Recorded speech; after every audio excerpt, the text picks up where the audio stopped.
JBN, we keep you informed. Elsha murder suspect killed. A St. Catherine man who was the main suspect in the brutal killing of a fisherman on the Elsha beach was murdered in a mob attack on Sunday morning, the police have said.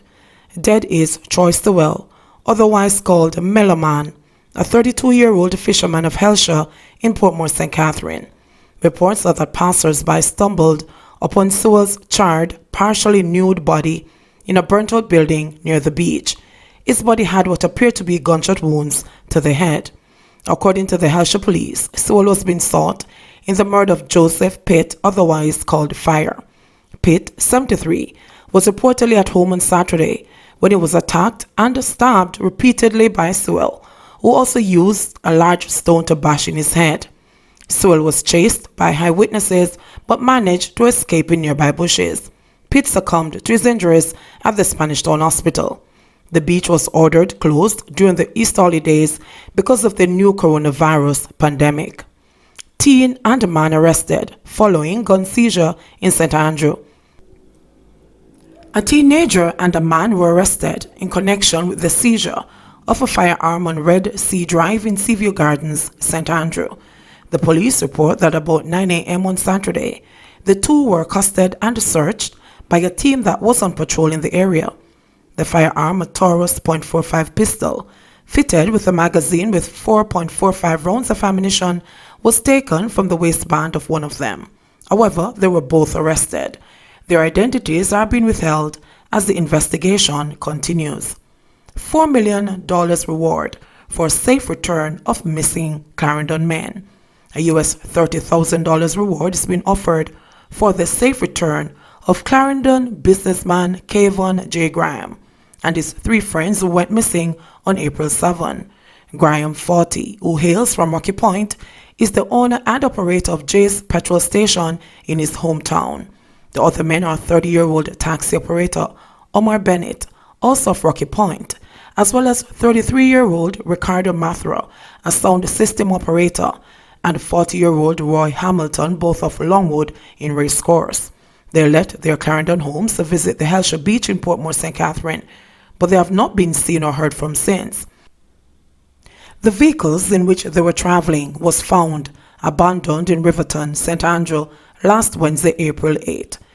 We don't know if them reached Elsha Beach or not, because we have not been able to get them on their phone since, a relative of Graham's said. He described Graham as a hard-working individual who lived to make his children and other loved ones happy. We know somebody knows something, so we have begged them please to just tell the police what them know. Kevon is a real quiet, hard-working person. Him can be really jovial at times. Him work hard and loves girls and likes to party. Him not involved in anything illegal, neither any of the man them that was there with him. I really don't know why anybody would want to do them any harm if that is the case, he said. Anyone knowing the whereabouts of Kevon Graham, Omar Bennett, Ricardo Mathra, and Roy Hamilton are being asked to contact the Lionel Town Police at 876-986-3233 or Police 119. Telecoms slam 5G COVID-19 mischief. Telecommunications companies Digicel and Flow condemned as malicious and false. Social media reports that 5G technology has sparked the COVID-19 pandemic. As Jamaica tries to flatten the curve and stop the spread of COVID-19, the 5G theory is one of numerous conspiracy theories that have taken hold worldwide. In a rare unified stance, Digicel and Flow issued a joint press statement last week decrying the claim. Further, the telecom said that neither company has deployed 5G infrastructure on their mobile towers. Our collective focus remains on providing services to new and existing communities across our country. Jamaica is navigating through this pandemic, and now more than ever, connectivity is required to support critical government institutions, businesses, and consumers, the statement said. At a time of heightened fear around the world, we encourage everyone to only rely on information from credible sources so that together we can all stay safe. 2 weeks ago, a Westmoreland man was arrested and charged with creating public mischief in relation to a viral claiming that there would be a shutdown of the parish. The police have since cautioned other members of the public to be responsible and not to create or share false information that could cause panic. Up to Monday evening, Jamaica recorded 73 cases of the novel coronavirus infection and 4 related deaths. Another man robbed and murdered. Anita Adams, a 24-year-old mother of 4 children, said that her world has turned upside down following last Thursday's brutal slaying of her common-law husband, who she said was the sole breadwinner for her family. Adams' common-law husband, Clifton Maduro, a 39-year-old construction worker of Tunning Gully in Cocoon District, Hanover, was shot dead and robbed of more than $100,000 in cash while walking home through his community. According to the distraught woman, she spoke to Maduro via telephone about 7:50 p.m. last Thursday, and she could hear in the background that he was with friends and was in a happy mood because he was laughing. He told her that he would soon be home. About 8:30, me hear a whole heap of gunshot fire upon the road, and me and my oldest daughter start talk. But true, we used to hear gunshots sometimes at night. We never take it for nothing, the woman said. It's when me hear one of him uncle a bawl out for help, and I call down at the house that me realize that something serious happened, the woman continued. Me shock when me hear say, Connie get shot. And same time I run out of the house, and when me go down there, me see him lie down full of blood with gunshot, added the grieving woman. The broken-hearted woman said her baby father was the nicest person one could ever know, describing him as a very kind, genuine, loving, and always willing to help people in his community.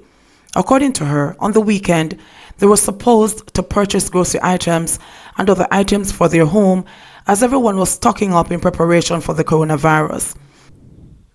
His death shattered the shopping plans. Me not working, and him provide for me and my children. I know him dead.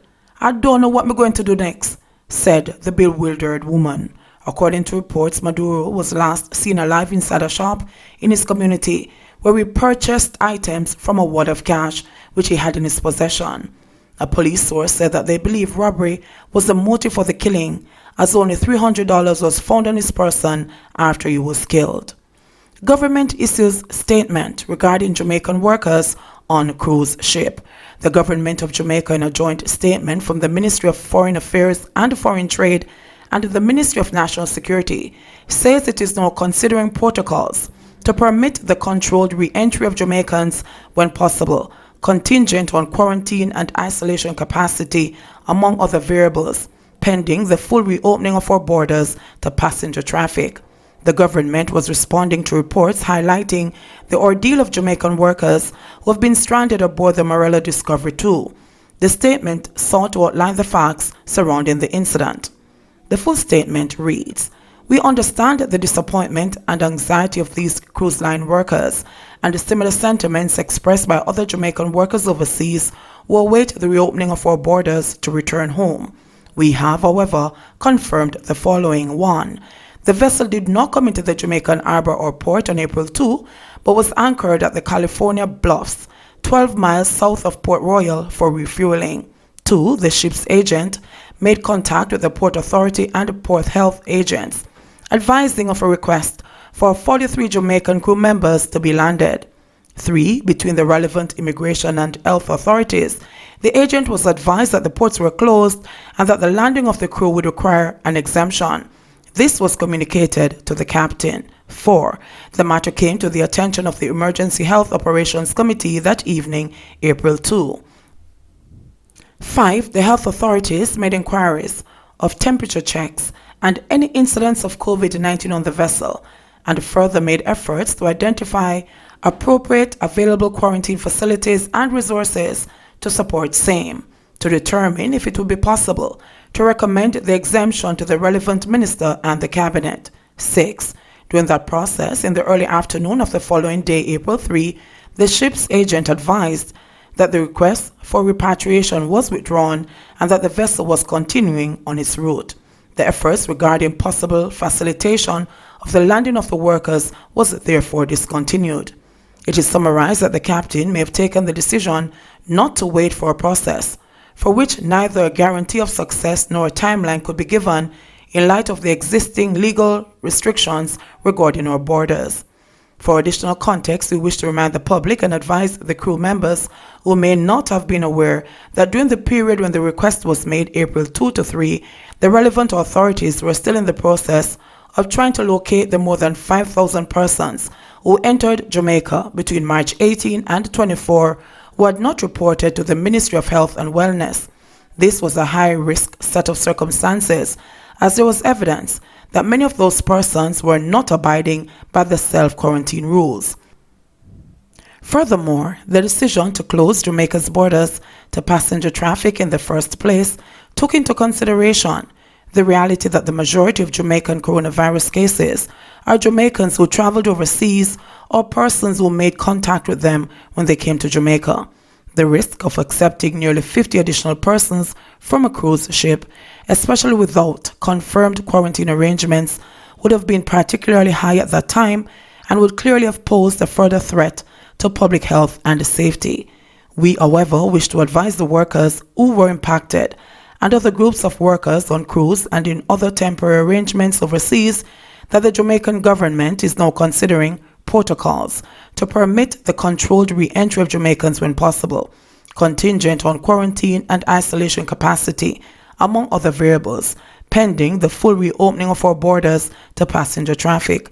We will update the public on these matters as soon as possible.